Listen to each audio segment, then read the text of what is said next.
বৈষম্য বিরোধী ছাত্র আন্দোলনের ডাকা মার্চ ফর ইউনিটি কর্মসূচি থেকে আগামী 15 জানুয়ারির মধ্যে জুলাই প্রোক্লেমেশন জারি করতে সরকারকে আল্টিমেটাম দেওয়া হয়েছে। একই সঙ্গে তারা সংবিধান সংস্কারের লক্ষ্যে গণপরিষদ নির্বাচন, জুলাই আগস্টে গণহত্যায় জড়িতদের বিচার, আহতদের সুচিকিৎসা নিশ্চিত ও সংস্কার কার্যক্রমে ত্বরান্বিত করার দাবিও জানিয়েছে। মঙ্গলবার কেন্দ্রীয় শহীদ মিনারে আয়োজিত সমাবেশ থেকে এসব কথা জানানো হয়। এদিন সকাল থেকেই খণ্ড খণ্ড মিছিল বের হয়ে শহীদ মিনারে বৈষম্য বিরোধী ছাত্র আন্দোলন ও জাতীয় নাগরিক কমিটির বিভিন্ন স্থানীয় নেতাকর্মীদের জড়ো হতে দেখা যায়। এ সময় তারা নানান স্লোগান দেয়। জুলাই বিপ্লবের ডকুমেন্টারি প্রদর্শিত করা হয়।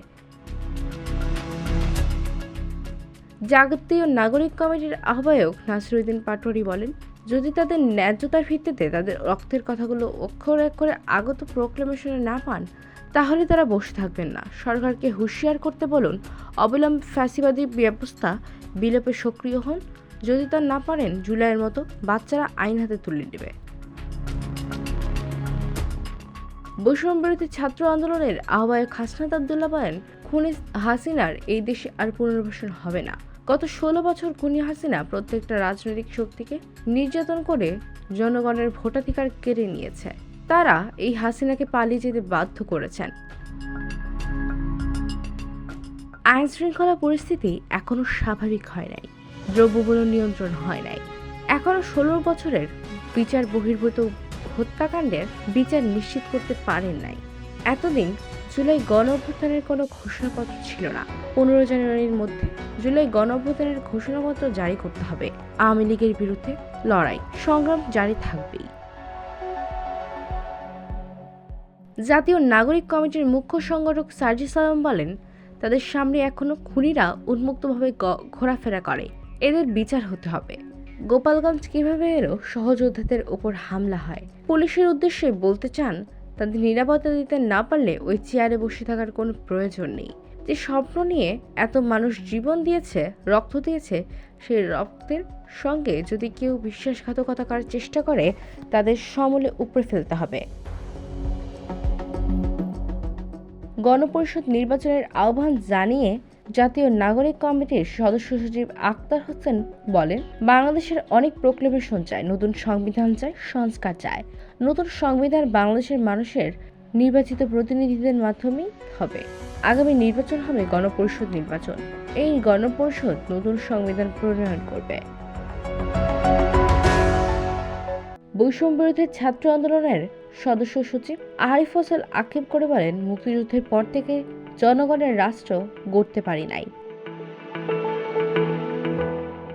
জাতীয় নাগরিক কমিটির মুখপাত্র সামান্তা শারমিন বলেন, অভ্যুত্থানের 5 মাস পরেও জুলাই প্রোক্লেমেশনের কোনো উদ্যোগ কাউকে নিতে দেখিনি। বৈষম্য বিরোধী ছাত্র আন্দোলনের উদ্যোগ নেওয়ার পর সরকার উদ্যোগ নিয়েছে, জানুয়ারি 15 তারিখের মধ্যে প্রোক্লেমেশন ঘোষণা করতে হবে। বৈষম্য বিরোধী ছাত্র আন্দোলনের মুখপাত্র উম্মা ফাতেমা বলেন, সরকারের উদ্যোগে সাধুবাদ জানাই, কিন্তু এই প্রোক্লেমেশন নিয়ে কোনো কালক্ষেপণ চায় না। আওয়ামী লীগের বিচারের আগে কোনো নির্বাচন হবে না। জুলাই অভ্যুত্থানে আহতদের প্রতি ন্যায় বিচার হয় না। জুলাই বিপ্লবের ঘোষণাপত্র নিয়ে গত 2 দিন ধরে নানা আলোচনা চলছে দেশের রাজনৈতিক অঙ্গনে। ঘোষণাপত্রের পক্ষে বিপক্ষে নানা তর্ক বিতর্ক শুরু হলে সরকার ঘোষণা দেয়, অভ্যুত্থানের ঘোষণাপত্র সরকার দেবে।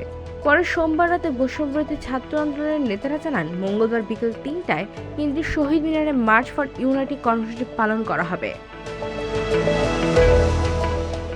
মঙ্গলবার বিকেল 4টায় জুলাই অভ্যুত্থানে শহীদদের উদ্দেশ্যে 1 মিনিট নীরবতা পালন করা হয়।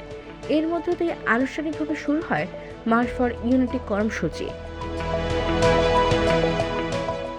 সমাবেশে আরও বক্তব্য রাখেন বৈষম্য বিরোধী ছাত্র আন্দোলনের কেন্দ্রীয় সমন্বয়ক খান তালাত আল মাহমুদ, রিফাত বশির, মাহিন সরকার, নুসরাত তাবাসসুম, বেসরকারি বিশ্ববিদ্যালয়ের প্রতিনিধি নাইম আবেদিন, জগন্নাথ বিশ্ববিদ্যালয়ের শিক্ষার্থী খাজিদাল কোবরা, শহীদ মুগ্ধর বাবা সহ আরও অনেকেই। IBTV USA news desk.